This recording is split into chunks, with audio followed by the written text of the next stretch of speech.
ஏனுங்க மணி, இவ்வளோ பாலை வச்சு நான் பால் பாயசமா பண்ண போறீங்க மணி? இல்லப்பா, ரசகுல்லா வேணும்ன்றீங்க. ரொம்ப நாளா கேட்டுட்டு இருந்தீங்கல்ல. அடேங்க அப்பா, ஞாபகம் வந்துருச்சுங்களா உங்களுக்கு? வந்துருச்சு. அதனால தான் சரி ரசகுல்லா செய்யலாம்னு சொல்லிட்டு இன்னைக்கு போய் கடையில 1 லிட்டர் பால் வாங்கிட்டு பண்ணிட்டு அப்படியே எனக்கு அந்த ரெசிபி மட்டும் சொல்லி விட்டுருங்க. காய வச்சிட்டு இருக்கிறேன். இப்ப பால் காஞ்சிருச்சுப்பா. நல்லா காஞ்ச உடனே லைட்டா லெமன் புழிஞ்சு விட்டுறலாம். சரிங்க மணி.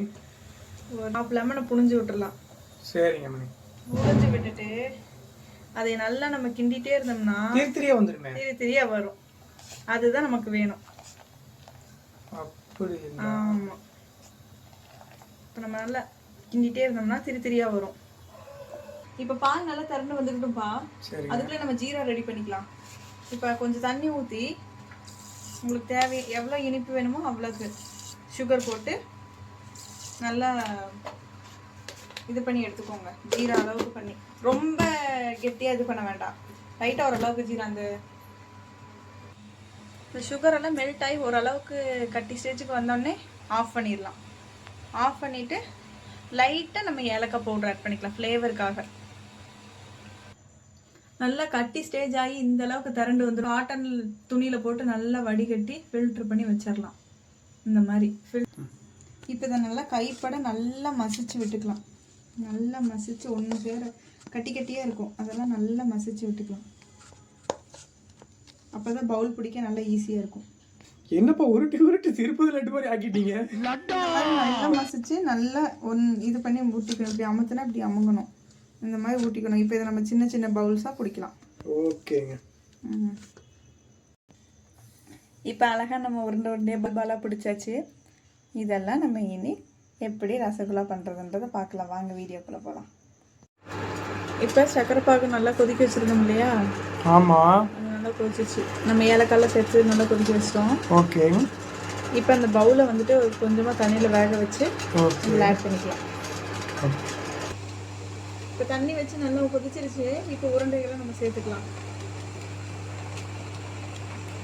சரிங்க.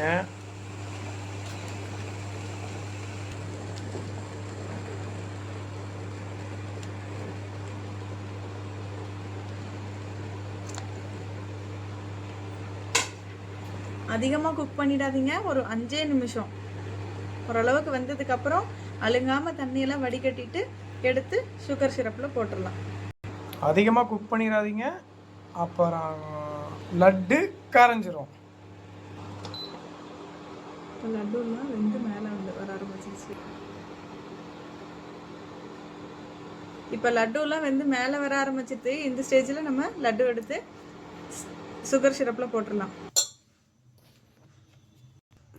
இப்போ எல்லாம் சுகர் சிரப்பில் போட்டு ஊற வச்சாச்சு. ஒரு 1 மணி நேரம் நல்லா ஊறினதுக்கப்புறம் எடுத்து சாப்பிட்டா ரசகுல்லா ரெடி. இன்னும் 1 மணி நேரம் இருக்கா? ஆமாம், அந்த சுகர் சிரப்பெல்லாம் பிடிச்சி ஊறணும்ல நல்லா, அதுக்கப்புறம் தான் சாப்பிட்டா டேஸ்ட்டாக இருக்கும். அப்போ எப்போ ரசகுல்லா எங்களுக்கு கிடைக்கும்? இன்னும் 1 மணி நேரம் வெயிட் பண்ணுங்க. அடேங்க அப்பா, இன்னும் 1 மணி நேரம் வெயிட் பண்ணுமா? ஆமாம், 1 மணி நேரம் வெயிட் பண்ணுங்க. அப்புறம் தான் சாப்பிடலாம். ஃப்ரிட்ஜுக்குள்ளே வச்சு நல்லா இது பண்ணிடலாம். ஆட போங்கடா டே, இதுக்காக தான் இவ்வளோ நாளாக வெயிட் பண்ணனா? இன்னும் 1 மணி நேரம் இருக்கா? ஆடா சாமி. ஓகே ஃப்ரெண்ட்ஸ், ரெசிபியெல்லாம் எப்படின்னு பார்த்துட்டிங்களா? வேறு ஏதாவது ரெசிபி வேணும்னா கமெண்ட் பாக்ஸில் கமெண்ட் பண்ணுங்கள், லைக் பண்ணுங்கள், ஷேர் பண்ணுங்கள். அந்த நோட்டிஃபிகேஷன் ஐக்கான் தட்டி விட்ருங்க. அப்போ தான் நம்ம அடுத்தடுத்து போகிற நோட்டிஃபிகேஷனில் உங்களுக்கு. தேங்க்யூ ஃபார் வாட்சிங். நெக்ஸ்ட் வீடியோவில் சந்திப்போம். நன்றி, வணக்கங்கள்.